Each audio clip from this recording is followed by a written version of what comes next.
Bom, gente, boa noite. Agora, me apresentando definitivamente, eu sou o Vitor. Eu estou junto com o professor desenvolvendo esse curso, né? A gente tem trabalhado nisso há algum tempo, tem desenvolvido algumas experiências também. E hoje é o dia de compartilhar com vocês um lado mais prático, né? Ontem o professor ele abordou mais a teoria sobre os estudos secundários, mapeamento sistemático e afins. E hoje a gente vai olhar a questões mais práticas, né? Mais realmente mão na massa sobre o que a gente tem que fazer, quais são os nossos processos para conduzir isso e a apresentação definitiva da ferramenta Parzival, que, falando já da opinião pessoal, é uma coisa muito impressionante para revisões e mapeamentos sistemáticos. Mas, me apresentando, eu sou o Vitor, eu tenho 23 anos, eu estou agora no 7º semestre de Sistema de Informação, quase formando, e eu faço parte, junto com o professor e a professora Iomara, do grupo de pesquisa em indicadores de qualidade de vida para a região amazônica, no qual também estou trazendo aqui hoje um estudo de caso sobre o nosso trabalho, né? O que a gente tem feito e como a gente tem executado isso junto de todos os outros membros. Bom, começando aqui a minha apresentação, a gente tem aqui a nossa capa, né, que é um edital que é o edital que nós passamos, né, que é o 21º de 2020 do Mayday, que é o estudo de indicadores de sustentabilidade para sustentabilidade e qualidade de vida na região amazônica, que é voltado inicialmente, né, para a gestão de dados e produção cartográfica. Esse é o estudo que é, né, uma junção de força do PPGA, da UFPA e da Solved, que é uma empresa parceira que está com a gente nesse projeto, que é especializada em produção cartográfica. Então, inicialmente, a produção fim desse projeto seria a produção cartográfica sobre índices de qualidade de vida para a região amazônica. Aqui temos um contexto atual, né? O nosso contexto final. Mas, assim, a gente sabe que a Amazônia, agora falando, sendo um pouquinho repetitivo sobre o que o professor comentou ontem, mas preciso, né, reavivar esses conceitos, porque vai ser importante para o nosso processo. A gente sabe, né, que a Amazônia tem características muito peculiares, como fatores biofísicos, socioeconômicos, culturais, que a gente conhece, nós que moramos aqui, sabemos que varia muito. Quem mora na região metropolitana de Belém tem um modo de vida totalmente diferente de um ribeirinho, de quem mora no Marajó, ou de quem mora muito no litoral, como eu, né, que venho de Pirabas, que é uma cidade próxima a Salinas. Então, a gente sabe que são modos de vida muito complexos e muito diferentes. Dessa forma, é muito difícil a gente interpretar a qualidade de vida dentro da Amazônia. Ainda mais num cenário pandêmico, né? No qual o Covid nos colocou e potencializa ainda mais essas representatividades diferentes de estilos de vidas. A acentuada antropização na Amazônia ocorre principalmente na região ardoaneira, onde vive 1/3 de sua população, que são quase 7 milhões de habitantes. Então, agora a gente coloca esse questionamento, né? Qual é a real confiabilidade dos atuais indicadores de qualidade de vida que têm estudos que são aplicáveis à Amazônia ou que já foram aplicados? E quais são, de fato, esses estudos? Agora, apresentando mais um pouquinho dos indicadores que existem atualmente. O principal indicador que a gente tem atualmente de qualidade de vida na Amazônia, ou de algo que seja interpretável como qualidade de vida, é o IPS. O IPS, que é Índice de Progresso Social na Amazônia Brasileira, mas, na verdade, IPS é só Índice de Progresso Social. Ele é aplicado a diversas regiões. O IPS é uma métrica internacional que, no Brasil, se eu não me engano, ele só foi aplicado na Amazônia e no Rio de Janeiro. A gente também tem disponível esse documento do Rio de Janeiro. Mas a gente tem duas versões do IPS na Amazônia, 2014 e 2018. O IPS, ele é um índice, né, que varia uma pontuação, sendo que pontuações de média de 63 a 67 são consideradas boas ou ideais, e abaixo de 51 ruins, como a gente vê nesse mapa, né? Aqui, especificamente para a região amazônica, nós temos elencado todas as pontuações do IPS de 2018, produzido pela Amazon, que é uma empresa privada. Eu creio que seja privada. Essa aqui é a construção básica do IPS. Então, o Índice de Progresso Social da Amazônia tem 3 grandes áreas subentendidas, né? Que são as necessidades humanas básicas, os fundamentos para o bem-estar e as oportunidades. É assim que o IPS calcula o índice de progresso social, né? De fato, ele pega a média de todas essas 3 grandes áreas e calcula a média. Especificamente para o nosso trabalho, a gente vai olhar com mais cuidado, com mais calma, né, com mais atenção para as necessidades humanas básicas. Então, a gente tem também, dentro das necessidades humanas básicas, uma série de fatores que foram considerados. Então, temos como subtópicos e grandes microáreas, né? Nutrição e cuidados médicos básicos, água e saneamento, moradia, segurança pessoal, e dentro dessas classes também vários indicadores. A gente pode notar que todos eles, a gente tem um índice, né, o IPS, que tem 3 subcategorias, cada uma dessas 3 subcategorias tem mais 4 subcategorias. E aí, dentro dessas 4 subcategorias, a gente tem quantos indicadores forem necessários para comprovar, né, para construir essa subcategoria. Aqui é um pouquinho sobre como que a gente levanta os questionamentos para essas subcategorias. Então, a gente tem aqui, em necessidades humanas básicas, a gente tem nutrição e cuidados médicos básicos. Então, qual é a pergunta-problema que a gente busca para buscar base de dados, para fazer todo esse embasamento para a busca de indicadores? Para nutrição e cuidados médicos básicos, a gente tem: as pessoas têm comida suficiente? As pessoas recebem atendimento médico básico? Esses foram questionamentos pensados no IPS. E depois disso, a gente tem um mapa de todos esses microindicadores. Por exemplo, nesse caso, a gente está olhando para acesso a conhecimento básico e acesso à informação e comunicação. Em acesso ao conhecimento básico, Estou olhando para fundamentos de bem-estar. Em acesso ao conhecimento básico, a pergunta-questão, as pessoas têm o mínimo de educação para melhorar as suas vidas? Então, aqui, eles buscaram elencar indicadores que comprovassem isso, que de alguma forma pudessem trazer confiabilidade a esse ponto do IPS. Então, aqui nós temos acesso ao ensino fundamental, acesso ao ensino médio, analfabetismo, qualidade de educação, que são métricas públicas. Eu vou falar disso, acho que no próximo slide. Então, o IPS, ele considera algumas regras, né, para que esses indicadores sejam confiáveis. Dentre elas, nós temos eles têm que estar disponíveis no público, que seja de fácil acesso à internet. Eles têm que ser indicadores de caráter social e ambiental, ou seja, excluindo indicadores econômicos. Eles têm que ser indicadores de resultado, de fato, e não de investimento, ou seja, não é uma pesquisa que foi construída para comprovar, mas sim apenas a caracterização do que aconteceu e do que existe, de fato. E eles têm que ser de fontes seguras e disponível para consulta e, se possível, recente. Nesse fonte segura, a gente dá uma pontuação que, geralmente, eles são de fonte pública, que é a fonte, teoricamente, mais segura que a gente tem. Então, a gente tem um grande fonte, que é o censo, né, do IBGE. Enfim, tem diversas fontes, dependendo do indicador que a gente lida, mas o censo é o que mais aparece, definitivamente. E ter uma boa abrangência geográfica, ou seja, existir para a maioria dos municípios, né? Porque, quando a gente trata de uma região, a gente tem que representá-la por completo, em todas as suas características e individualidades. Sendo assim, a gente tem uma estrutura básica dentro desses índices, que é o índice grande, que no nosso exemplo é o IPS. A gente tem os subíndices, que aqui seriam as necessidades humanas básicas, fundamento do bem-estar e oportunidades.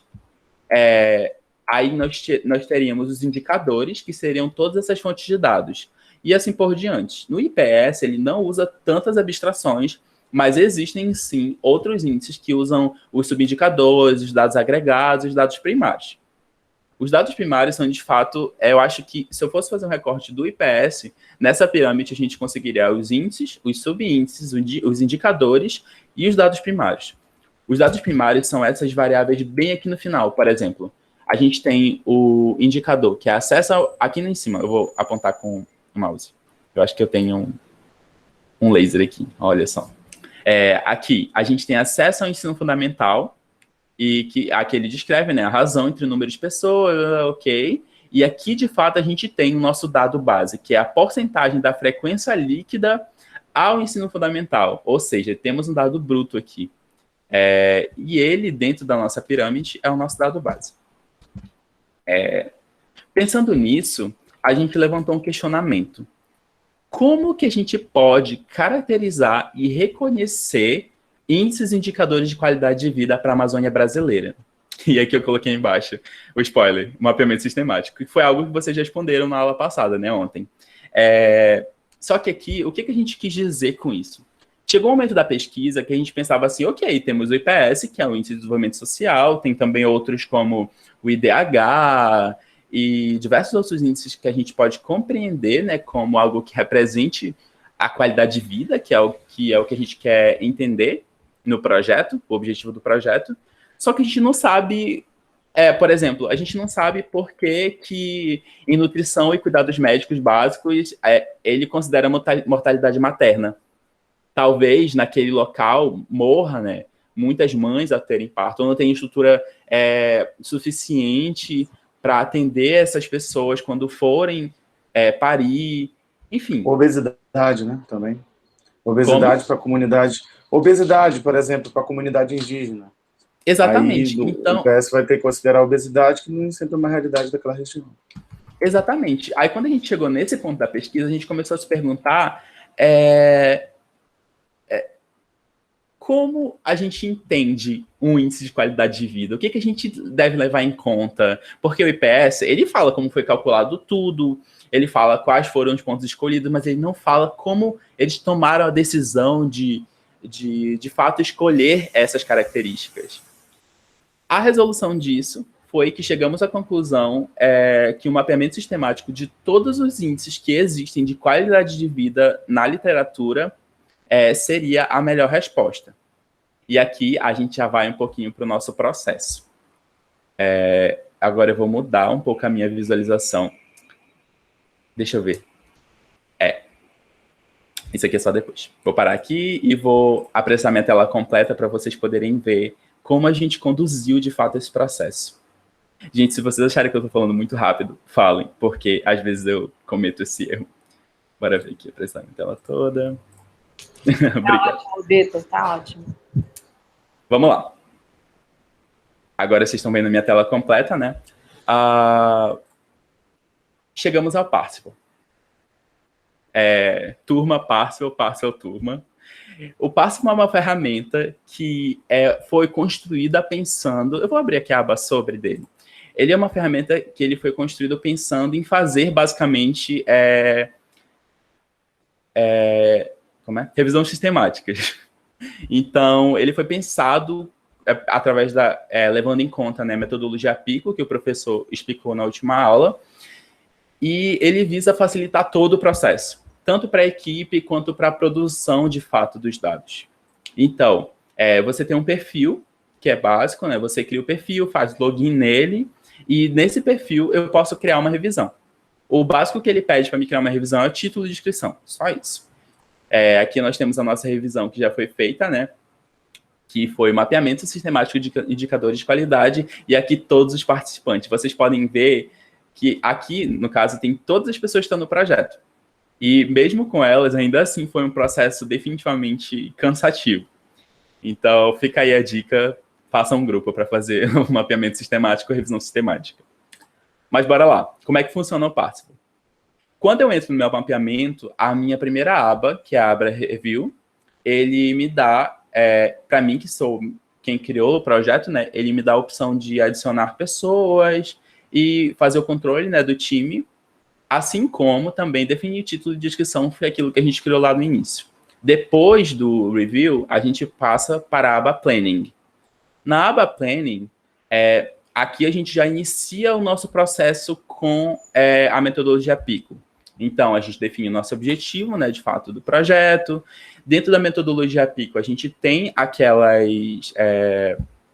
aquelas variáveis onde a gente elencou. Eu acho que eu tenho aqui o slide, só para a gente ter base na outra aula, onde a gente elencou qual era definitivamente o escopo que a gente queria buscar.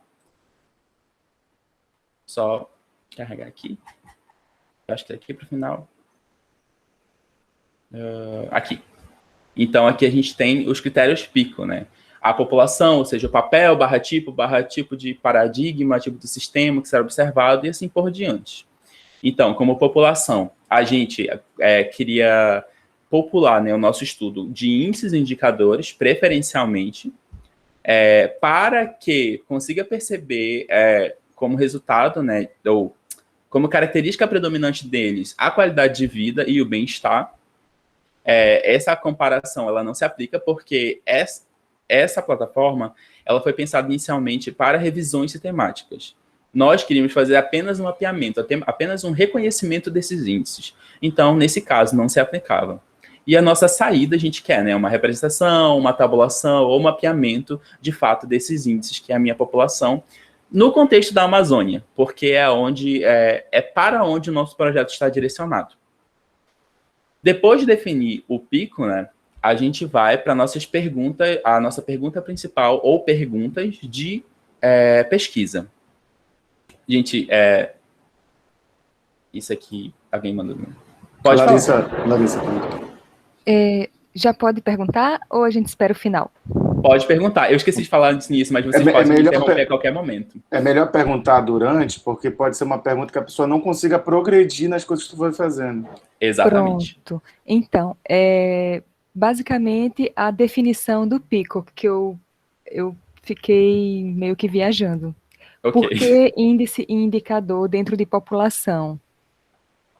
Por que qualidade de vida como intervenção? Tá bom, bora lá. Então, voltando para um pouco para a metodologia PICO especificamente, falar sobre o que é cada ponto desse. População. População, segundo a metodologia PICO, é o papel, ou o tipo de sistema, ou o tipo de paradigma que a gente quer observar. O que a gente quer achar? Qual é, de fato, o nosso objetivo dentro desse processo, que é o mapeamento ou revisão sistemática? A intervenção, professor, se eu estiver cometendo alguma gafe, por favor, me corrija. Aqui, estou vigilante. A intervenção seria, de fato... mas bora elencar e depois a gente volta justificando aqui. Então, população, que eu já expliquei o que é, a gente entende que, como objetivo, é o nosso índice indicador. A gente quer, no final, reconhecer esses índices ou indicadores. Tá. Intervenção. A intervenção, ela é o método ou procedimento que vai ser investigado. Aqui na nossa intervenção, a gente quer investigar as pesquisas acerca de qualidade de vida ou bem-estar. Então, a gente tem o nosso objetivo, primeiro, recapitulando, de novo, a população, que é o nosso objetivo, conseguir índices que lidem com a qualidade de vida ou bem-estar, que é o nosso método ou procedimento que vai ser investigado, né? Que é a característica do que a gente quer como resultado. A comparação, ela é o método ou procedimento em que ele será comparado. No caso, se a gente fosse fazer uma revisão sistemática, a gente compararia os índices entre si. Mas esse tópico ele não é aplicado nesse ponto. E os resultados de fato o que será investigado, que aqui a gente colocou como a representação, a tabulação, o mapeamento, que é, de fato, o fim daquilo que a gente vai conseguir. Por exemplo, eu consegui vários índices sobre qualidade de vida, que tem nos meus resultados, nos meus artigos que vão vir lá no final, a sua representação, que vão ser os seus indicadores, base de dados, quantidade de índices, que vão estar representados, tabulados ou mapeados nos nossos resultados. Ficou claro? Eu não sei se ficou claro, gente. Por favor, dê feedback. Ficou? Massa. Eu acho que sim, então... mas para frente, qualquer coisa a gente volta para aí, hein? Ok, qualquer coisa é só perguntar que a gente dá uma revisada. Larissa, porque, na verdade, vai depender muito do teu estudo, né? Isso. Como a gente comentou ontem, a gente está fazendo esses 15 minutos aí para poder explicar o projeto, para ser um estudo de caso que você veja ele atuando. Mas aí, dependendo do teu estudo, tu vai colocar esses elementos de acordo com a população lá que tu tem, né? Mas foi isso. Quando Exatamente. eu comecei Vitor, a depois... mexer aqui... Ui, desculpa, professora. Não, é só para sugestão depois, Vitor. Pode pegar de um dos presentes aqui o que é que eles estão trabalhando em pesquisa e tentar enquadrar dentro da população, intervenção e resultado. Seria tentei uma fazer atividade isso. incrível. Eu peguei um estudo que eu Isso. comecei a fazer no semestre passado e que me deu muita dor de cabeça porque eu não entendia, não conhecia nenhuma ferramenta de suporte. Então eu tentei pegar esse meu estudo que está já pronto, aspas, muitas aspas, num artigo e aplicar dentro do Pacifo. E me enrolei muito nessa parte. Aí, assim, minha mãozinha tá levantada aqui. Se quiser um exemplo para usar aí no final, tamo junto. Olha, se der tempo, a gente vê, porque isso aqui é só o começo, né, gente? Mas tá bom. Tá, vamos Ô, vamos Vitor, continuar. deixa eu só aproveitar as perguntas, tirar uma Claro. dúvida. Esse preenchimento aí do pico, né? É só descritivo ou a análise vai ser feita também, além das palavras-chave, que eu acredito que deve ter mais abaixo? Isso é uma dúvida. Ele é descritivo, mas ele já usa isso daí para te ajudar na questão de pesquisa, e ele já monta as strings de busca que a gente comentou na aula passada a partir disso aí que você está colocando. Então, ele não é só uma legenda, ele já Exatamente. vai ser a entrada do sistema. Exatamente. Então, é importante saber definir bem, né, que palavras vão entrar aí, né? Eu gosto de falar que é descritivo interativo, né? Ou não é interativo. Qual é? Em computação não lembro. É outra palavra parecida com interativo, mas ele vai se acrescentando, né? Ele vai crescendo. Você coloca aqui, ele vai multiplicando o que você insere. Mas vocês vão entender isso melhor mais abaixo. Recursivo. Relativo recursivo. Falando junto. É um Vamos fatorial. lá, galera. Então, a gente tem aqui definido, de fato, a nossa questão-chave do estudo, né? Existem indicadores índices ou indicadores para a representação de qualidade de vida na Amazônia. Observem que aqui a nossa questão ela está mapeada segundo a nossa população, intervenção e saída. Se vocês forem editar, é basicamente pensado só na metodologia, né? Então, a gente resolveu mapear com esse P, o O e o C para que ficasse mais claro para quem estivesse lendo o que é o quê. Mas, assim, aqui é só um campo de texto. Eu poderia adicionar mais questões se eu quisesse. Por fim não, né? É só o início. Mas o próximo passo que ele faz é gerar todas as palavras, ou ele gera, né, a base, e a gente vai adicionando os sinônimos e define qual é a área do nosso estudo que ele está relacionado. Por exemplo, aqui a gente tem uma palavra-chave Amazônia. E depois que a gente adicionou a palavra-chave Amazônia, que é para buscar os nossos estudos, a gente colocou os possíveis sinônimos. Então, tem como nossa busca ela é prioritariamente em inglês, né? Que é onde está a maior parte dos nossos artigos e bases de dados. Então, temos Amazon, Brazilia's North Brazil, Region, e dentro do campo de comparação, que que no caso não se aplica, mas a gente colocou porque é onde, como eu posso dizer, é o espaço onde os nossos trabalhos estão situados. Então, mesmo que a gente não faça diretamente essa comparação, a gente olha e fala assim, ele está na Amazônia, então, né, merece ali um crédito a mais. Como é que é o processo para a gente construir isso? Eu posso importar diretamente do Pico, né, daqui onde eu inseri meus dados, as minhas descrições da metodologia, eu posso importar e ele vai vir com uma base geral. Eu não vou fazer agora porque vai bugar um pouquinho aqui. Não, acho que ele vai adicionar mais. Deixa eu ver se ele vem. Ó, ele baixou as palavras que não estavam aqui antes, que estão no Pico, só que sem os sinônimos. Então, eu tenho bem-estar e o não se aplica, que a gente não tinha colocado, porque não convém no estudo. A gente avaliou isso e eu posso editá-los. Aqui, posso editar a palavra, posso editar em qual campo ele se encontra dentro da metodologia e os sinônimos dele. É muito importante que a gente coloque sinônimos, pensando logo na pesquisa, na base de dados, porque muitas vezes, o nosso alcance ele vai ser ou delimitado ou crescido com base nesses sinônimos. Isso também vai dar vai melhorar, né, a acurácia da nossa pesquisa na base de dados. Ok, deixa eu remover aqui. Removendo. Depois de definir todas as palavras-chave, os sinônimos e aquela parte da metodologia, elas estão relacionadas, o próprio programa vai montar a nossa string de busca. Então, baseado em todo esse processo que a gente construiu aqui em cima, ele definiu que a nossa string de busca era essa, começando por indicador, ou índice, ou index, e bem-estar, ou well-being separado, ou well-being com traço, e assim por diante. A gente pode também, obviamente, editar isso daqui. Essas operações lógicas aqui dentro da nossa string de buscas, eu não sei se todos são de computação, mas quem é de computação automaticamente deve ter reconhecido isso, mas elas significam e ou, pensando no inglês, né? E aqui ele vai, no caso do ou, ele vai avaliar como bloco. Então, eu tenho todo esse bloco aqui, onde eu posso achar algumas dessas palavras, e também esse bloco aqui, onde opcionalmente eu posso achar qualquer uma dessas palavras dentro, e também, e assim por diante, sabe? Aonde tiver ou, ele é opcional, e onde tiver i, ele é obrigatório. Então, tem que ter alguma palavra aqui de dentro, e também alguma palavra aqui de dentro, e assim por diante, dentro dos artigos que eu estiver procurando. Massa!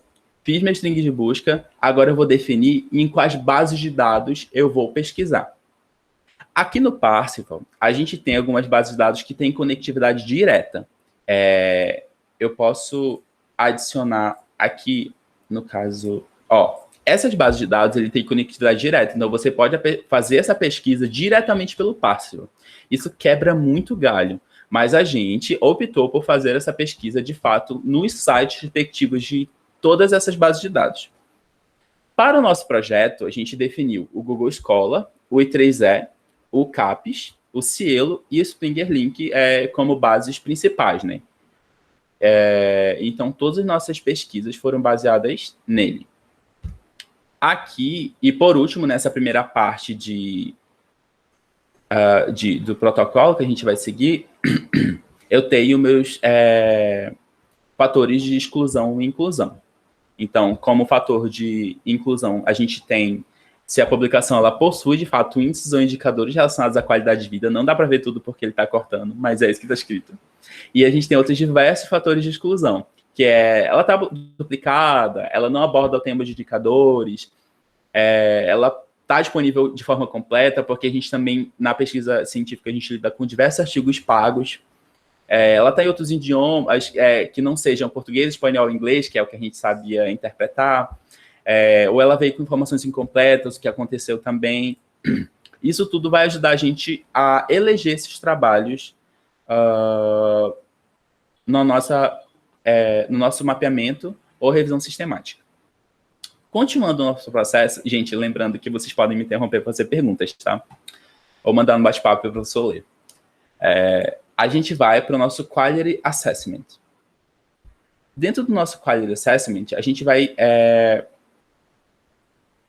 elencar quais questões adicionam valor aos artigos encontrados ou subtraem valor. Vocês vão entender isso melhor depois. Então, se vocês ficarem com dúvida aqui, eu ainda vou voltar nisso depois, tá bom?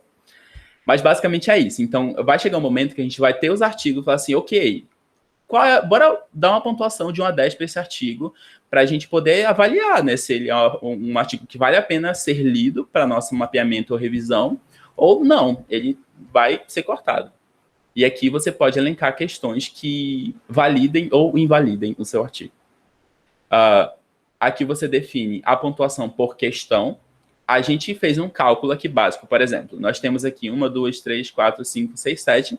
Pegamos uma pontuação padrão que é 10 e dividimos para 7 e deu uma média de 1,43. Dá uma dízima, se eu não me engano. Então, caso um artigo corresponda positivamente a essa questão, ele ganha a pontuação de 1,43, e aí que a gente tem outras métricas, que é o score máximo, né, que é 10,1, e a média de corte, ou seja, se um artigo não atingir 4,29, ele é cortado.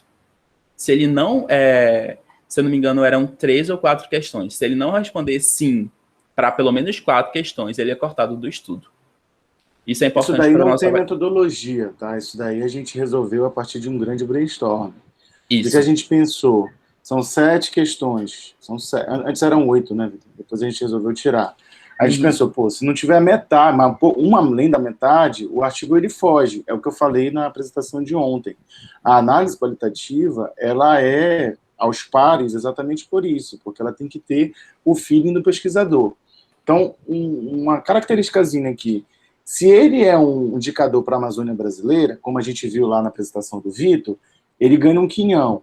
Agora, se ele é um índice que não é para uma região específica, ele ganha também um ponto. A gente pegou, por exemplo, um para Filipinas, que tem as características lá de Filipinas, mas que é um estudo que foi pensado para uma local. E a gente pegou um paper do NAIA que foi pensado para a Amazônia. O do NAIA ganhou 2 vezes a pontuação, porque ele é da Amazônia e é da região específica. O da Filipinas ele só ganhou uma pontuação. Então ele tem que sair bem nas outras para ele passar para a próxima fase e encontrar lá o poderoso chefão, entendeu? Na última. Exatamente. Porque o mais importante é a gente conseguir arrumar um crivo, como até na banca que eu estava hoje, tem que ter um critério de exclusão depois que você inclui, né? A aluna, quando faz parte da banca, ela excluía antes da gente fazer a leitura do artigo. Então a gente não pensou desse jeito, a gente falou, vamos tentar incluir ao máximo, o artigo tem que pelo menos demonstrar aí 4 pontos desse e a gente faz a leitura completa. É a questão do bom senso. É isso. Nessa parte de planning dentro do Parsifal, a última aba que a gente tem é a Data Extraction. A Data Extraction, a gente elenca campos para inserção de dados dentro de uma tabela do Excel. Sendo muito honesto com vocês, a gente não usou essa parte. Então, eu não sei se o professor vai querer falar alguma coisa, mas no geral a gente deu uma leve ignorada disso daqui. Mas, continuando... Não, pode ser usada, na verdade isso daí é um otimizador de extração de dados, né? A gente preferiu, como vai gerar uma tabela no Excel, a gente preferiu fazer direto pelo Excel. Exatamente. Mas aqui, por exemplo, tu poderia colocar alguns campos que ele já vai montar os gráficos automaticamente. Mas quando vocês verem a do Excel, ele vai falar, pô, já está tudo pronto aqui, é só...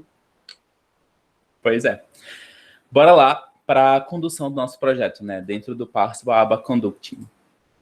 Dentro da aba Conducting, a gente tem outras várias abas. A primeira é a pesquisa. Ele te orienta, né, a você começar, de fato, a sua pesquisa nas bases de dados.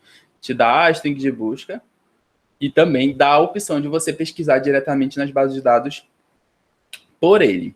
Então, aqui ele pede para você inserir essa string de busca que está aqui em cima. E aí ele vai fazer a pesquisa, gerando todos os resultados pensando nessa string de busca. É que a gente tem um monte de artigos que vão aparecer. Não é isso que queremos ainda. Ou melhor, não foi isso que fizemos. A gente não usou essa ferramenta, mas é bom saber que ela existe. Aqui, a gente começou a pesquisar em outras bases de dados. E eu vou falar um pouquinho do CAPES e como a gente chegou nelas. Basicamente, a gente tem aqui, né, podendo importar com extensão BibTeX. É isso, só o BibTeX mesmo. Então, a gente juntou todos esses artigos no Mendeley, que eu vou apresentar para vocês também, e depois exportou eles como BibTeX para poder inserir no Parsifal. O BibTeX, ele meio que faz o aglomerado das citações, né? Do nome, do ano, dos autores, do resumo, para que a gente possa realmente fazer essa revisão primeira desses artigos. E esse aqui foram os nossos resultados. No Google Scholar, a gente teve 41 estudos e assim por diante. 25 no I3S, 13 no CAPES, 278 no Cielo e 152 no Spring. Agora eu vou mostrar para vocês como foi, assim, mais ou menos o nosso processo de busca e apreensão desses artigos. Vamos lá. Eu primeiro vou copiar, né, a minha string de busca. Então, eu vou aqui no CAPES, que é mais fácil, né, de acessar. E falando um pouco do acesso remoto que a UFPA nos fornece, é o acesso CAFE. No acesso CAFE ou café, não sei se tem acento, você loga com o seu nome de usuário da instituição, que eu acho, tenho quase certeza que está errado, mas eu vou colocar o meu aqui rapidinho. Só pra...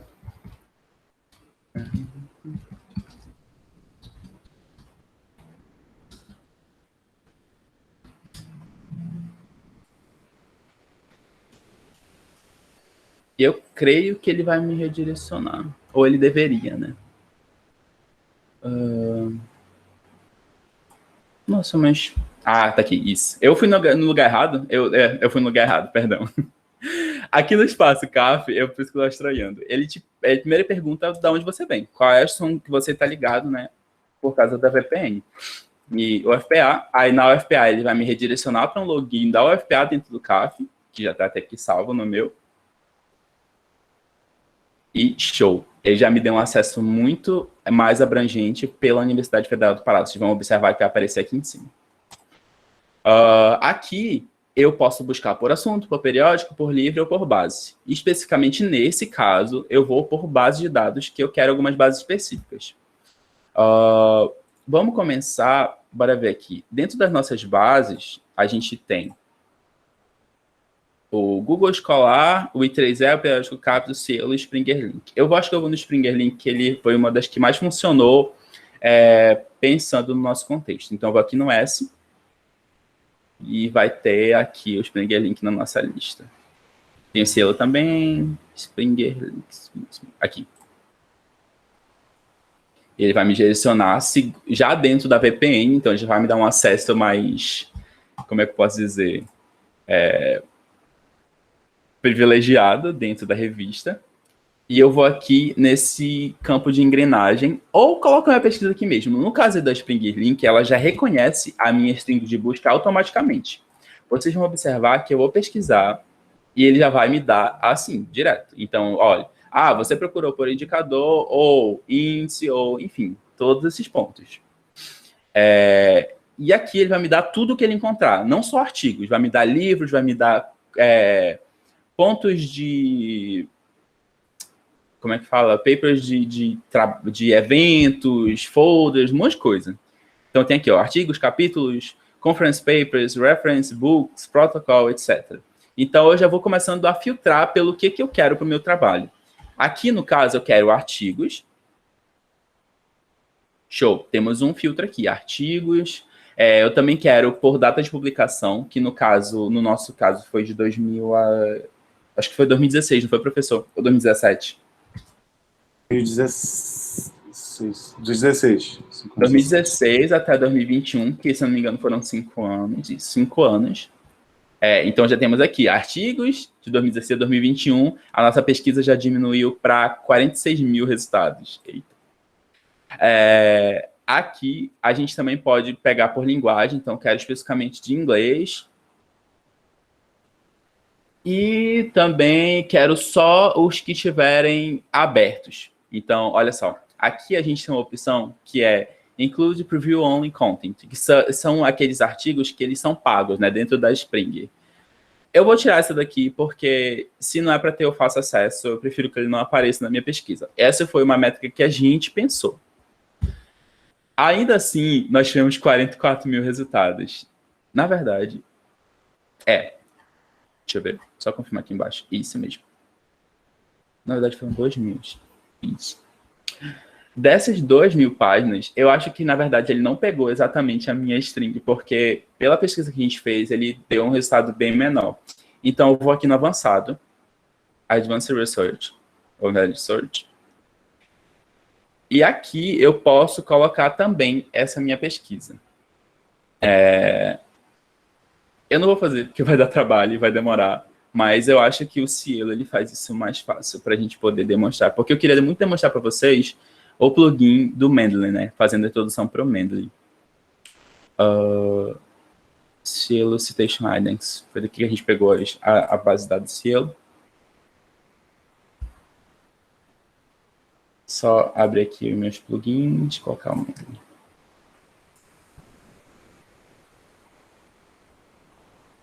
Deixa eu ver a minha internet colaborar.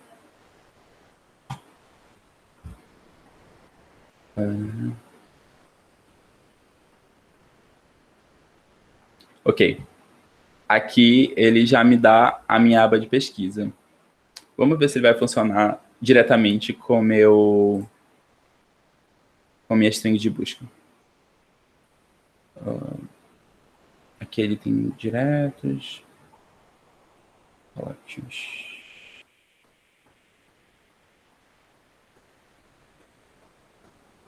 Vou colocar para deixar por tópicos e vou adicionar aqui.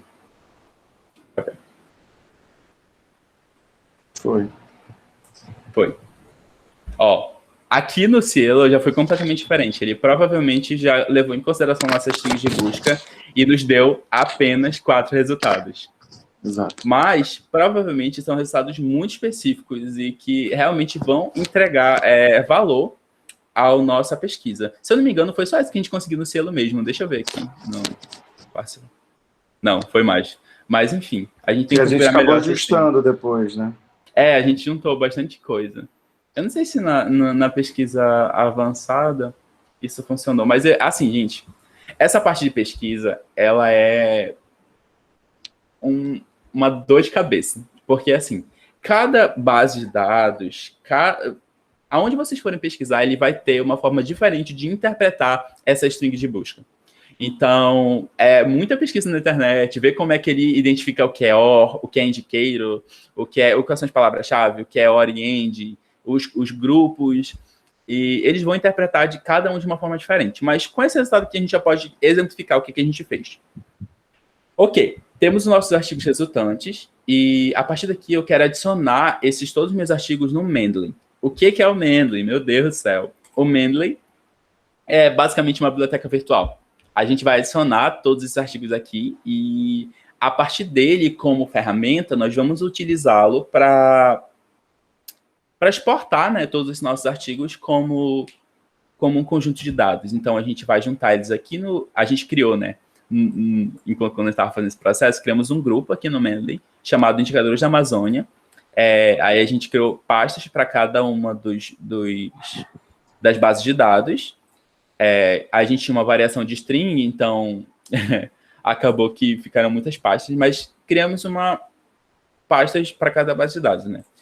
Como é que a gente adiciona eles dentro desse programa? Tem 2 formas. A primeira, algumas bases de dados já oferecem que você selecione todos eles e exporte como bibliotecs. Aqui não tem, ó, tem o EndNote, tem o Plain Text e tem o Tab File.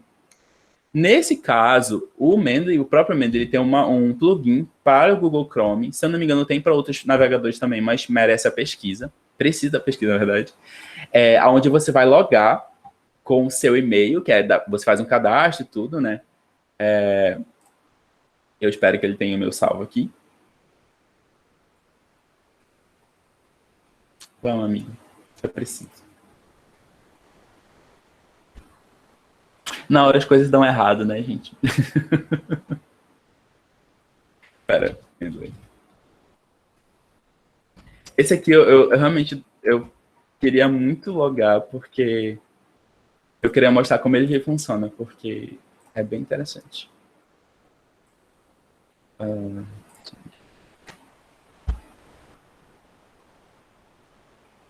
Esse aqui é meio bem pessoal, mas eu também loguei nele com e-mail institucional. E acho que agora ele vai funcionar meu plugin.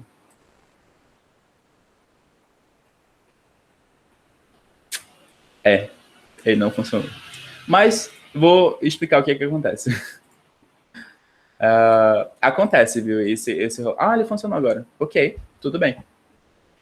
Olha só, ele identificou aqui na nossa página web, meio que o Mendeley, como extensão, ele faz uma validação de tudo que é artigo, tudo que tem texto disponível. Aqui na nossa página web, a única coisa que ele identificou foi... Eu acho que foi esse primeiro, ou nossa pesquisa. WebSense, bora ver o que é isso aqui. Ele só identificou o nosso campo de pesquisa, mas normalmente ele vai identificar muitos artigos.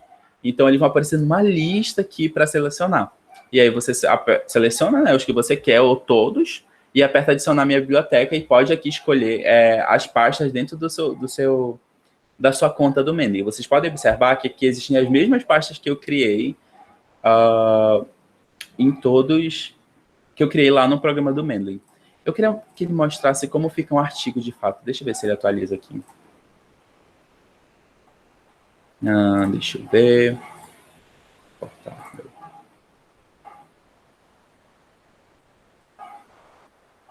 Ele não vai atualizar, não. Ele não está com vontade hoje. É sobre isso. Mas esse é o processo. Depois que a gente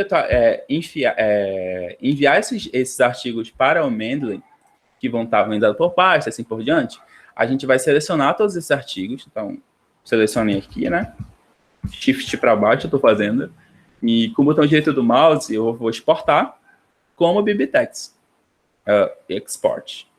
E aí ele vai criar uma coleção. E aqui você pode... Eu estou usando Linux, mas no Windows tem a parte que você lida com extensões, né?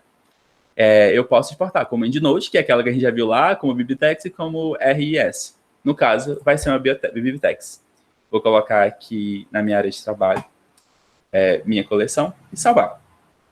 Aí, se eu for ver aqui na minha área de trabalho, ele vai estar a minha coleção.bib, que é um arquivo .bib, mas também é de texto, que vai estar todas as informações, se não me engano, em LaTeX, dos nossos artigos que a gente encontrou. Show! O que a gente faz agora? Vai colocar esse arquivo bib dentro do nosso Parsifal. Aqui. Vai importar, aí vai assinar a BibTeX, e vai aqui onde a gente colocou a nossa coleção, e vai selecionar. E é isso. Só isso que a gente precisa fazer. E ele automaticamente vai importar todos esses estudos para dentro do Parsifal. Lembrando que essa aula vai ficar gravada e vocês vão poder revisar isso aqui depois. Tá. Importado todos os estudos para o Parsifal, lembrando que essa parte vai dar trabalho, a gente vai começar o primeiro filtro que a gente vai aplicar nesses artigos, meu Deus, o tempo está acabando, vai ser os critérios de inclusão e exclusão. Então, ele já vai aqui dar toda a lista de todos os artigos que a gente encontrou. E agora é trabalho manual. Ler, resumo e título e ver se ele realmente cumpre o que prometeu na nossa pesquisa. Então, a gente vai olhar ele e vai ver, Promotion of Human Mental Health, the Influence of Physical Health on the Environment. Ok. Ele fala, aí tem aqui nossos fatores de inclusão ou exclusão. Essa publicação, ela possui índices? Provavelmente não. Lendo aqui o resumo, a gente chegou à conclusão que não, né? No fim, avaliando esse artigo especificamente, a gente viu que ela não aborda a temática de indicadores em sua qualidade de vida, então por isso ela foi rejeitada. Então, eu seleciono aqui ou não classificado, eles todos começam como não classificado. Posso selecionar como rejeitado, aceito ou duplicado. Lembrando que nessa busca de base de dados podem vir muitos artigos duplicados, mas o próprio Parsifal ele já faz essa diferenciação. Então, eu posso apertar nesse botão Find Duplicated e ele vai já marcar como duplicado diversos artigos. Isso a gente fez. Então, temos aqui diversos artigos duplicados que depois foram excluídos. Feito a eleição de todos os artigos como rejeitados, aceitados ou duplicados, o Parsifal faz uma diferenciação, né? Então, eu posso ver só a minha aba de aceitos, ou de rejeitados, ou de não classificados. Nesse caso, não tem nenhum, porque a gente já terminou esse processo. E a quantidade deles aqui em cima, né? Aqui do lado da minha barra de pesquisa. Então, nós tivemos 379 rejeitados, 123 selecionados, de fato, para avançar na nossa pesquisa. Avançando na nossa pesquisa, a gente também pode ver essa aba por base de dados, né? Mas a gente preferiu, quando eu falo a gente, eu falo a equipe, o grupo de pesquisa, preferiu fazer pela aba geral, que, enfim, era mais prático, mas também essa é a opção. A gente seguiu no nosso Quality Assessment, que seria, né, a eleição dos nossos artigos. Qual é a pontuação deles? O quanto que eles valem dentro da nossa pesquisa?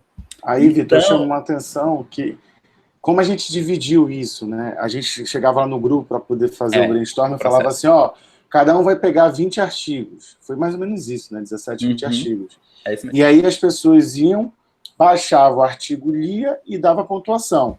Teve um problema que a gente indicou. Aconteceu uns poucos casos que duas pessoas baixavam o mesmo artigo. Pode falar. Eu creio que nesse ponto aqui a gente não baixou. A gente só abria ali o resumo, o título. De fator de inclusão e exclusão é isso. Mas aqui esse ponto que eu vou... exatamente. Então eu volto.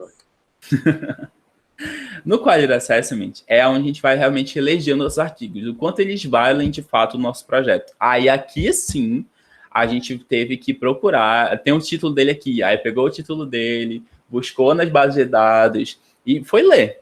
E aí aí com base na nossa leitura, a gente foi respondendo sim ou não para essas perguntas que a gente mesmo definiu como sendo pontos importantes que seriam encontrados nos artigos. Então, lá na frente a gente perguntou, é detalhado como é feito o cálculo indicador do índice? Não. É de uma região específica? Sim, dá para ver no título que ele é de uma região específica. É para a Amazônia brasileira? Obviamente não. De uma vila na Alemanha, eu acho, no Chile, na verdade. Vila Alemanha, no Chile. De indicadores apontados, os indicadores apontados dentro do artigo têm fundamentação teórica? Sim. É proposto um novo indicador ou índice? Sim. E assim por diante. Depois de selecionar, né, de responder todas essas perguntas, o Mendeley vai dar uma pontuação para esse artigo.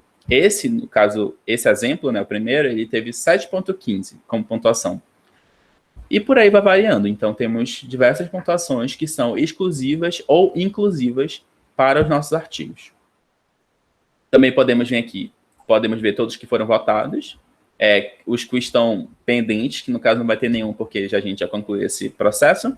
Os que estão com a pontuação acima de 4,29, que é a nossa nota de corte, né? E abaixo da nossa nota de corte. Massa. Fizemos aqui um dos processos mais longos do nosso trabalho. Nesse ponto é importante, aqui mais uma vez eu falo do grupo, porque vocês podem ver que a gente conseguiu, aqui no nosso Study Selection, a gente aprovou 300 e alguma coisa. Não, 123 artigos.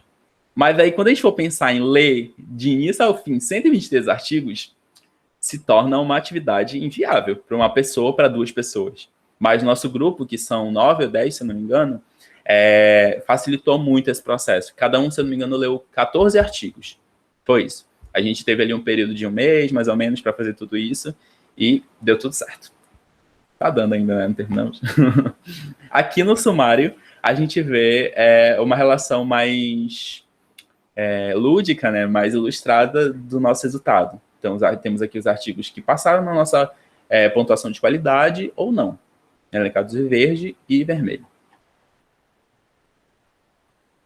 Seguindo na nossa pesquisa, né, mapeamento sistemático, a gente vai, por fim, agora, né, para a nossa conclusão, finalmente. Data Extraction. Dentro da Data Extraction, nós iremos, né, oh meu Deus, o português aqui está morrendo. Mas nós iremos, nessa primeira aba, definir campos que vão preencher aquele Excel que eu ignorei aqui. Então, essa aqui a gente também ignorou. Basicamente, você vai preencher manualmente essas informações e, enfim, o que ele traz de metadado ou de dado dentro daquele Excel. Nós decidimos que era melhor fazer isso de outra forma, mais manual, porém mais prática. Então, o Data Extraction, especificamente, a gente não deu tanta atenção. Porém, tenho que dar aqui uma nota de louvor a esse botãozinho aqui, Export Data. O Export Data, ele vai exportar todos os artigos que foram aceitos no fim de tudo. Se eu não me engano, é esse aqui. Então, abrindo aqui o nosso projeto, a gente vai ter o nosso artigo. Deixa eu só dar uma ajustada aqui. Ele está tudo vermelho porque o meu LibreOffice é desconfigurado.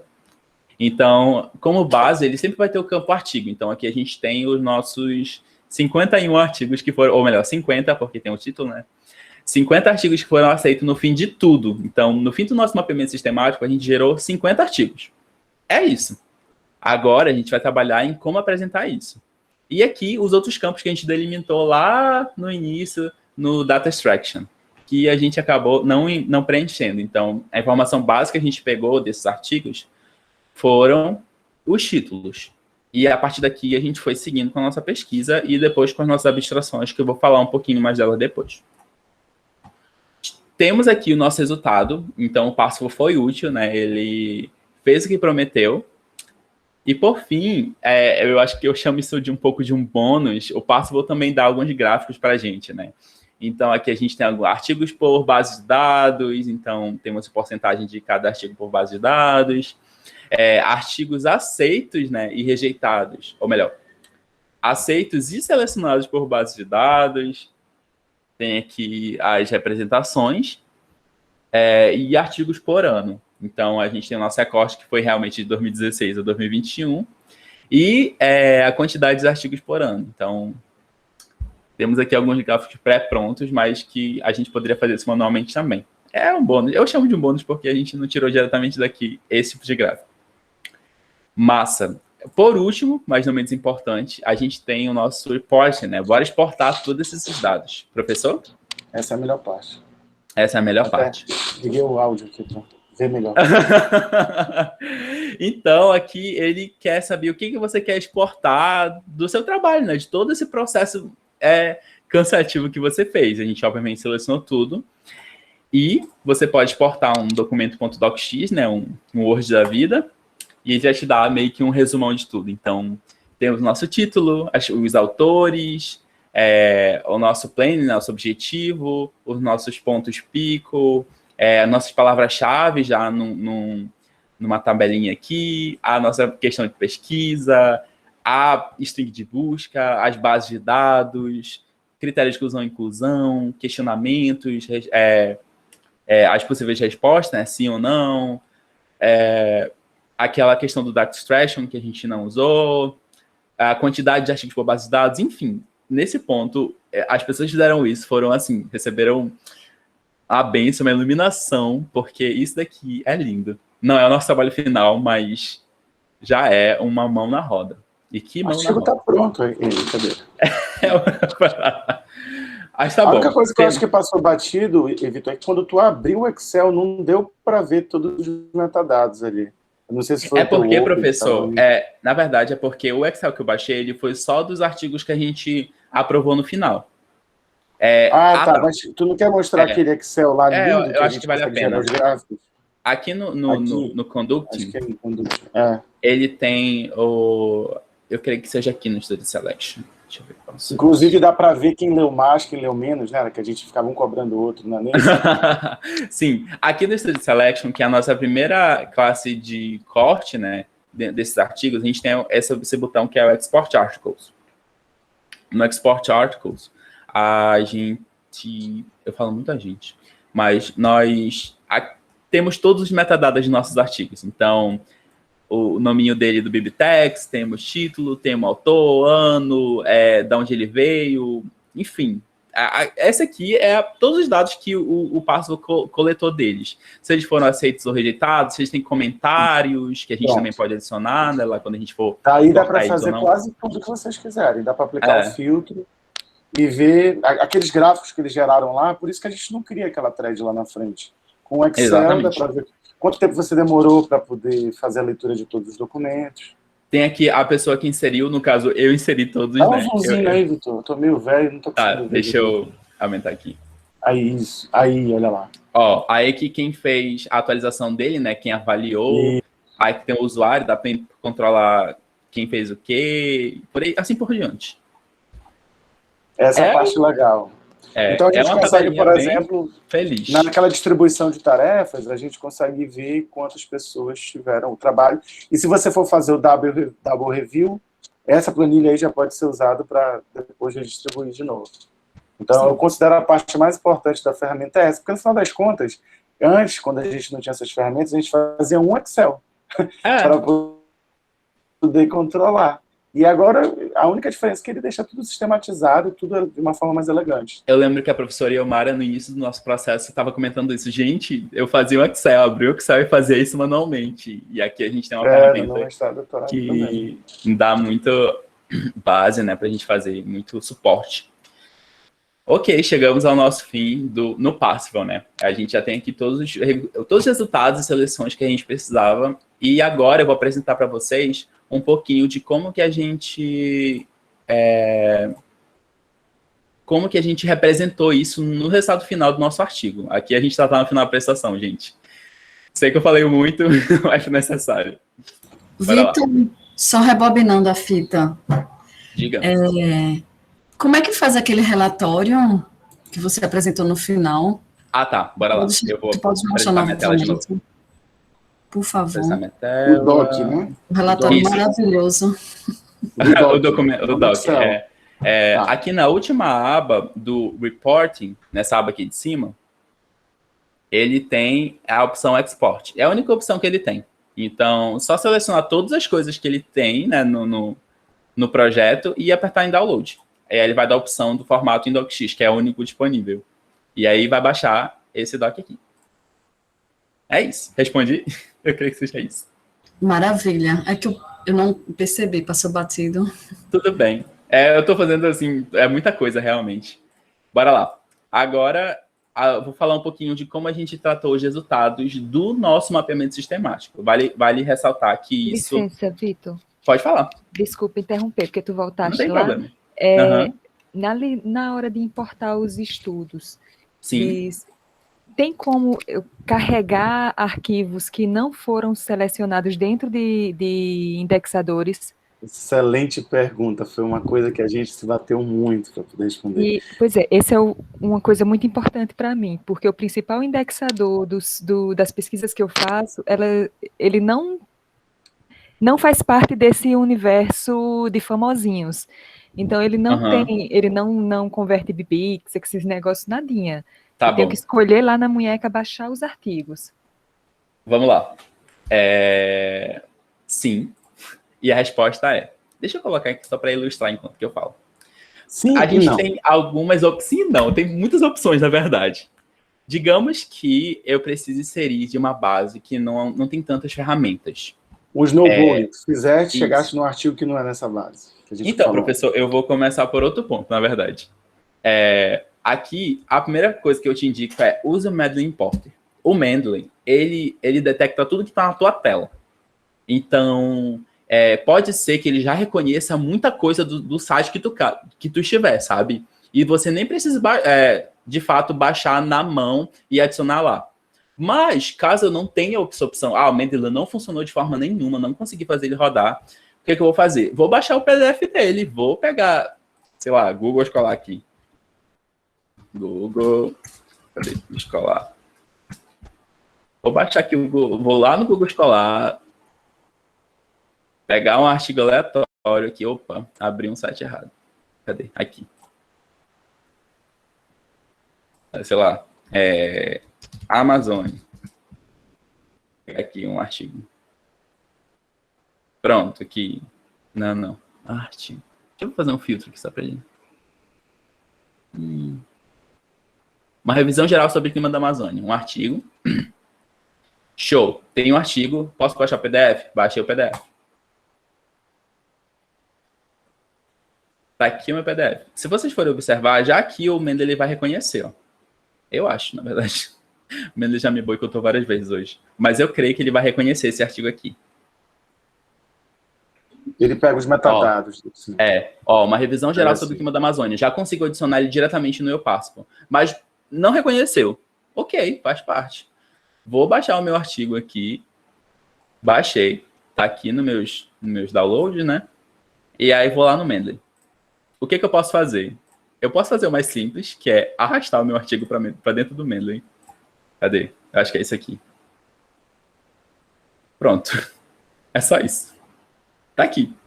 Já tenho os metadados, tenho tudo aqui especificado, ele também reconhece, o Mendeley tem sua própria tecnologia, mas eu também posso aqui em File, ADD Files, ou aqui também no botão ADD, ele vai abrir a mesma coisa. Tem várias formas de fazer a mesma coisa. Mas é isso, sabe? E a partir daqui é aquilo que eu falei, você vai selecionar, vai exportar como BibTeX e vai colocar dentro do Parsifal. Respondi a tua pergunta? Tô passadíssima aqui. Agora, Larissa, como ele usa o BibTeX, a sintaxe do BibTeX ela é muito simples, assim. Ela é uma declaração mesmo de metadados direto. Title. Aí fica entre aspas, 2 pontos. Dá para fazer até na munheca, se for um blog. Exatamente. Tô- Mas acho que vale dizer que depende do Coisa na tamanho mulher. do mapeamento, né, realmente. Sim. Mas dá para dar uma puladinha. Um Agora, ponto assim, se que... for 1 ou 2, tu não precisa também, digamos assim, tu coloca ali na estatística, não precisa exportar de uma forma... Porque a grande sacada do Parsifal é que tu consegue exportar tudo. Aí, agiliza. Se for 1 ou 2 para depois entrar na tua estatística, tu bota na boneca. Fica fácil. É isso.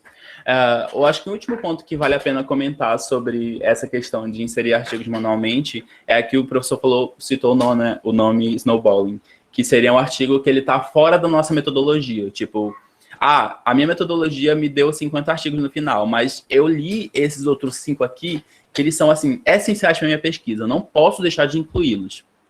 E aí, a justificativa que a gente achou de fazer isso, a forma que a gente achou de fazer isso, foi através do snowballing, que é uma exceção externa diretamente, né? Justificada pela sua elegibilidade dentro do nosso contexto. Lembrando que ele vai passar também por todos aqueles filtros de avaliação e assim por diante. Mas tá bom. Terminando o nosso mapeamento, agora a gente vai produzir o nosso trabalho. A gente está nesse processo agora, né? Nós, o grupo de pesquisa Indicadores de Qualidade de Vida na Amazônia, e estamos nesse processo nesse exato momento, e temos aí eu trouxe alguns gráficos, imagens que a gente produziu dessa metodologia e desse processo de mapeamento sistemático. O primeiro, que foi um gráfico que eu colocando dando a carteirada, que foi um gráfico que eu fiz, ele especifica todo o nosso processo de seleção. Então, esse diagrama, ele tem um nome, né? É o diagrama Prisma, não sei se vocês conhecem, mas ele é uma metodologia existente. E isso que eu fiz foi uma adaptação do diagrama Prisma. Então, ele está válido, ele está disponível para replicação, adaptação, alteração. Tem um site oficial, é só colocar Prisma. Prisma Diagram, aqui. Diagram. Ó, já tem milhões de exemplos aqui, mas esse aqui é o site principal dele, Prisma Flow Diagram. E aí tem metodologia, tem exemplos, tem template, um monte de coisa. Recomendo a visita. Então, aqui, o que aconteceu? A gente tem 3 principais partes dentro da metodologia do Prisma, que é a identificação, o screening e o include, que é os nossos resultados, a nossa fase de avaliação e a nossa fase de coleta. Na fase de coleta, eu quis especificar de que base de dados vieram nossos artigos. Então, eu coloquei records identified to Google's call. Aí tem a nossa N igual a quantidade de artigos que a gente conseguiu. A partir disso, somei tudo, né? Então, temos aqui a quantidade de bases de dados 5 e a quantidade de registros 509. Seguimos nosso fluxo, agora já avaliando. A primeira remoção que a gente fez foi de duplicatas, que foram 7. Massa, registrado aqui. E o Parsifal, ele ajuda nesse ponto, porque a gente pode voltar lá e falar assim, eu removi esses, incluí esses, assim por diante. Aqui a gente tem os registros que permaneceram depois que foram aplicados os critérios de inclusão e exclusão, 123. E aqui eu falo um pouquinho dos nossos critérios, né? Aqui fala quantos foram excluídos, e eu dou um breve, muito breve resumo dos nossos critérios de exclusão e inclusão. Então, coloquei aqui, exclusion criteria. It's not about indicators, not available, a language, se ele é completo, né? Coloquei completude aqui, e foi seguindo. Depois, aqui a gente fez uma revisão dos textos completos, não coloquei full text review for quality assessment, que é a nossa etapa do Parsifal. Então, temos aqui 123 entraram, e aqui, dentro desses 123, foram excluídos 73, com base nos nossos fatores de exclusão dentro das nossas questões de elegibilidade. Então, isso aqui foi eu criando, tá? Então, por isso que eu falo que ele foi adaptado. Porque eu li todos os nossos fatores de elegibilidade e falei assim, não, então, baseado nesses fatores, eu acho que eles seriam excluídos baseados no nível de detalhamento, na localidade, nos métodos, se eles estão identificados ou não, na eficiência, se eles contêm um banco de dados. Esse gráfico, ele é mais para dar uma visão geral de tudo, sabe? Então, todo aquele processo que a gente fez, ele está resumido aqui. Por fim, restaram 50 resumos. Dentro dos 50 resumos, a gente foi reler eles para achar os indicadores, né? Que é o que a gente queria desde o início. Desses 50 artigos que a gente selecionou, 16 contém índices de qualidade de vida, ou seja, sucesso, achamos índices. Massa, que trabalho incrível. E não Então, contém... Oi, pode falar. A turma, os alunos da disciplina de metodologia, alguns já estão começando a se ausentar, porque eles vão ter uma aula agora às 19. Aliás, já deve ter começado. Tudo bem, E aí, gente. só para situá-los, né? Vai ficar no YouTube, já postei aqui no grupo, no chat, o link da aula de ontem. A aula de hoje também vai ficar no YouTube. E desse ponto daqui que o Vitor está falando, é mais agora em cima dos resultados que a gente obteve com o uso desse mapeamento sistemático, com o Parzival e o metodologia PICO, né? Exatamente. Eu estou bem no final já, não vou demorar muito mais, não. Só para situar os alunos, que eles estão com medo de sair e de perder alguma coisa diferente, nova. Esses aqui são os resultados baseados... exatamente. Não, vamos para a aula e daqui a pouco, e depois a gente compartilha. Bora lá, galera. Então, a gente diferenciou, que essa diferenciação também veio fontes, vozes na minha cabeça, mas são alterações possíveis dentro do diagrama Prisma, tá, gente? E eu falei isso quando a gente colocou lá no trabalho também, foi adaptado. Por fim, os nossos resultados, de fato. A gente conseguiu uma tabela que tem todos os artigos, o ano e aonde que eles estão postos e para que área eles foram definidos. Esse aqui é só uma folha, né? Tem várias folhas essa tabela. Nós conseguimos também, esse gráfico aqui está pequenininho, mas eu não consegui aumentar esse, não ia cortar, que aqui a gente tem todos os indicadores que nós encontramos e esse número aqui, ele é a quantidade de índices, ou melhor, todos os índices que a gente encontrou e aqui a quantidade de indicadores dentro de cada índice deles. E aí, a gente fez uma avaliação básica que é dentro de que áreas de classificação esses índices, esses indicadores, né, microindicadores estão. Então, conseguimos gerar esse gráfico. Então, tem saúde, meio ambiente, enfim. Também temos quantidade de áreas e indicadores por dimensão, né, que nós criamos. Os índices por dimensão, então aqui temos todos os índices que nós encontramos. Só um momento, gente.